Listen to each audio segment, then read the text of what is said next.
Hello, and welcome to the Get Lean and Eat Clean podcast. My name is Brian Grin. I'm a certified health coach, trainer, and author. And this podcast is for middle-aged men and women looking to optimize their health and get their bodies back to what it once was 10 to 15 years ago. I will give you simple, actionable items to get long-term sustainable results. Thanks for listening and enjoy the show.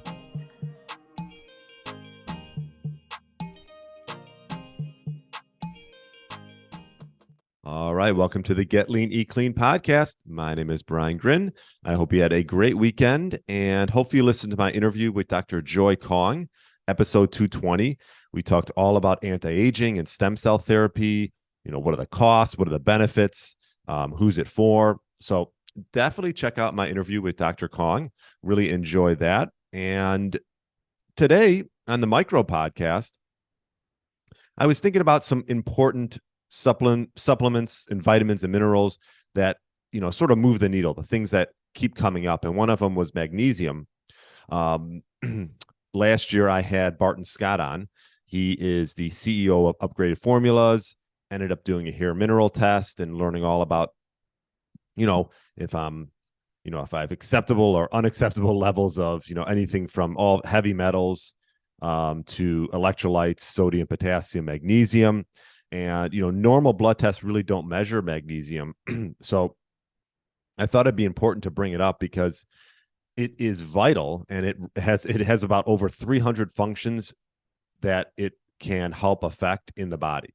So I thought, why not talk about magnesium, the importance of it? You may or may not be deficient in it. I definitely would recommend getting tested with a hair mineral test analysis because, as you'll see from today, I'm going to touch on what many of the benefits are and what some of the symptoms of being deficient in something like magnesium. So you can get it from your food, a common question, but the problem is 2/3 of people don't get enough from their diet alone.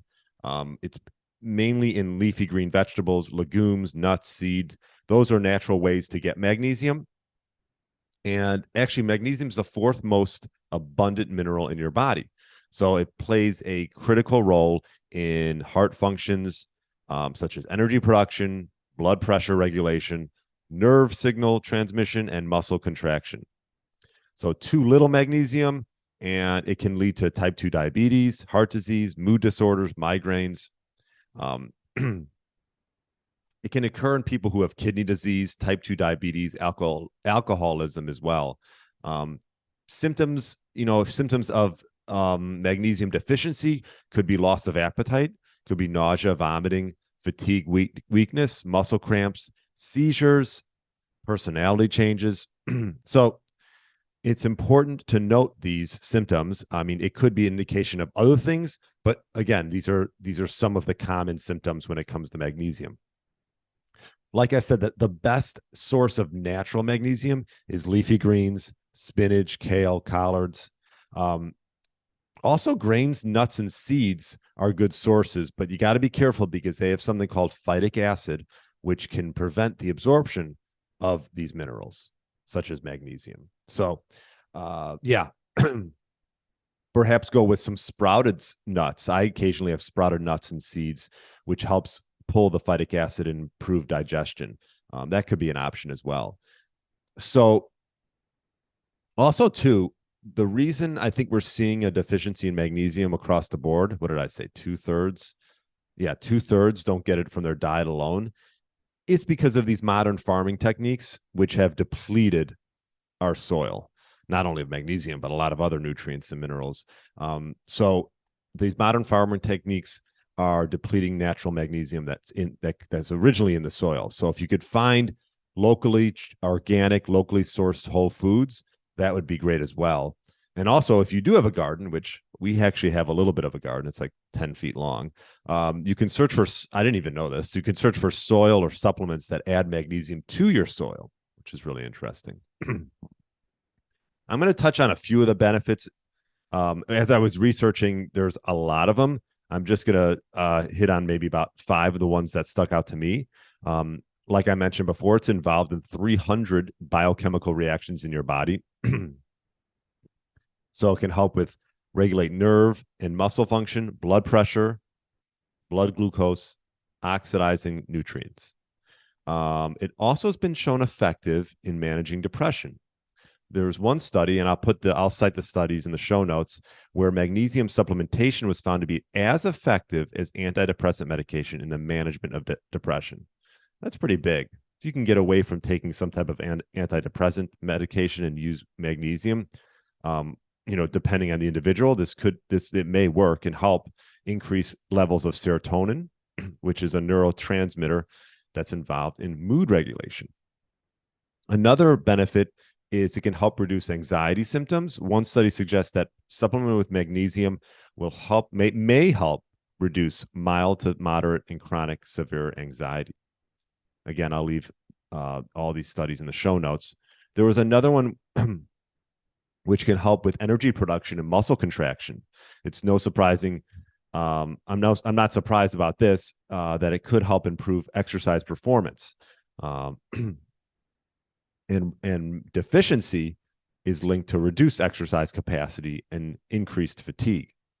So that was something that really drew my interest in the magnesium.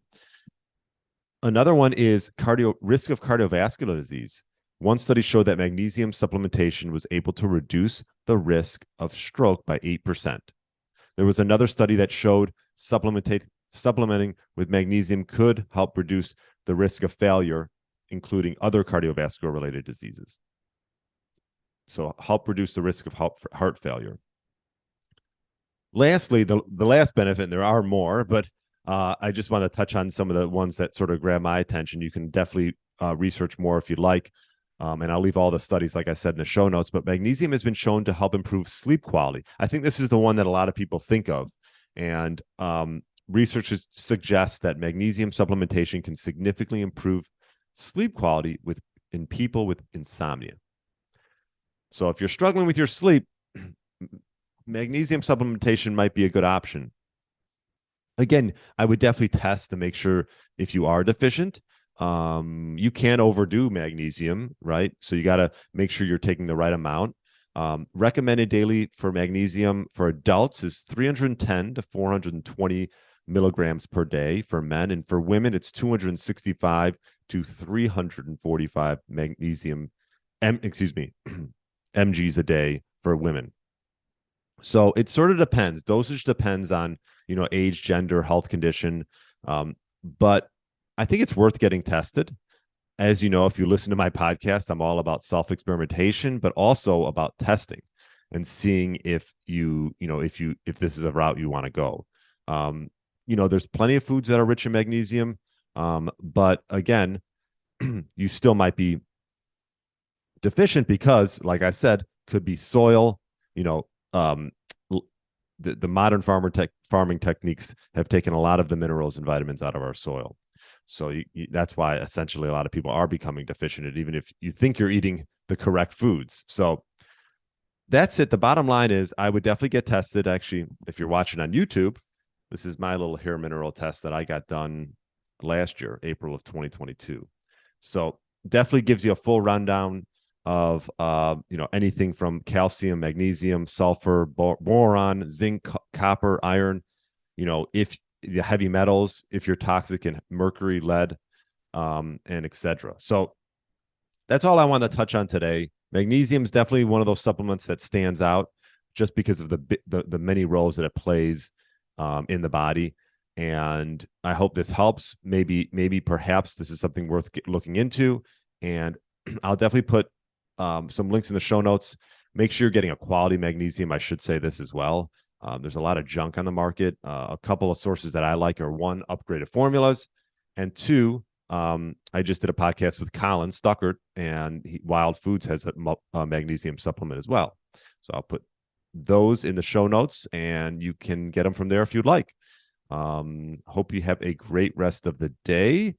And if you have any questions, email me, brian@briangrin.com. Looking forward to my book coming out soon. So look out for that. I'll definitely give you the heads up, and have a great rest of the day. Thanks for listening to the Get Lean, Eat Clean podcast. I understand there are millions of other podcasts out there, and you've chosen to listen to mine, and I appreciate that. Check out the show notes at briangrin.com for everything that was mentioned in this episode. Feel free to subscribe to the podcast and share it with a friend or family member that's looking to get their body back to what it once was. Thanks again and have a great day.